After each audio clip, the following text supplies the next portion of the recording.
लोग उनको देखना चाहते हैं, लोग उनको सुनना चाहते हैं, कम से कम उनकी एक झलक मिल जाए, इस प्रकार की लोगों की अपेक्षा होती है।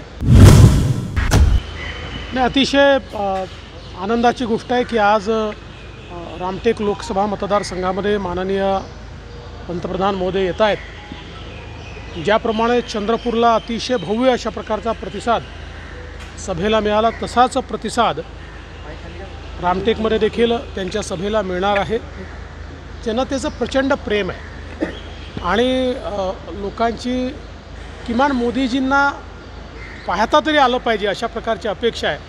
त्यामुळे निश्चितपणे नागपूर जिल्ह्यातल्या आणि भंडारा जिल्ह्यातल्या लोकांची ती अपेक्षा आजच्या सभेने पूर्ण होणार आहे। किस तरह का सर इफेक्ट डालेंगे मोदी जी की सभा है, किस तरह का असर पूरे विधान की सीटों पर देखने को मिलेगा? देखिए, लोगों का मोदी जी पर बहुत प्रेम है, लोग उनको देखना चाहते हैं, लोग उनको सुनना चाहते हैं, कम से कम उनकी एक झलक मिल जाए, इस प्रकार की लोगों की अपेक्षा होती है। तो उनके आने से बहुत हम लोगों को फ़ायदा होगा। जैसे चंद्रपुर की सभा हुई तो हम सब ने देखा कि एक जनसागर हमको देखने को मिला, वैसा ही जनसागर यहाँ पर भी देखने को मिलेगा। नाना पटोले म्हणतात की त्यांच्या गाडीचा ॲक्सिडेंट झाला, भाजपवाल्यांनी केला घातपात करण्याचा प्रयत्न। मला असं वाटत नाही की नानाभाऊ असं काही म्हणतील।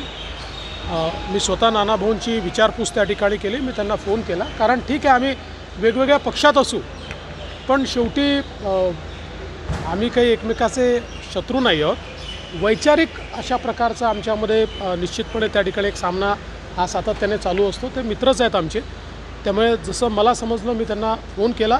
निश्चित तो अपघात त्या ठिकाणी झालेला आहे आणि त्यांनी मला सांगितलं की मी बचावलो, पण अपघात मात्र मोठा आहे आणि मला विश्वास आहे की महाराष्ट्राच्या राजकारणात तरी अशा प्रकारची परिस्थिती न उद्भवली आहे, न उद्भवणार आहे। मी त्यांना शुभेच्छा दिलेल्या आहेत। दुसऱ्या टप्प्यातील ज्या मोदी साहेबांच्या ज्या सभा होणार आहे त्या वर्ध्यामध्ये देखील होणार आहे का, काय सांगा? आता तुम्हाला लवकरच कुठे कुठे सभा होणार आहे ते आम्ही सांगू। थँक्यू।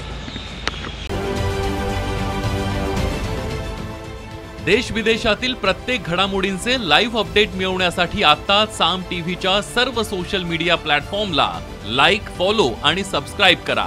तसंच सर्व नोटिफिकेशनसाठी बेल आयकॉन प्रेस करायला विसरू नका।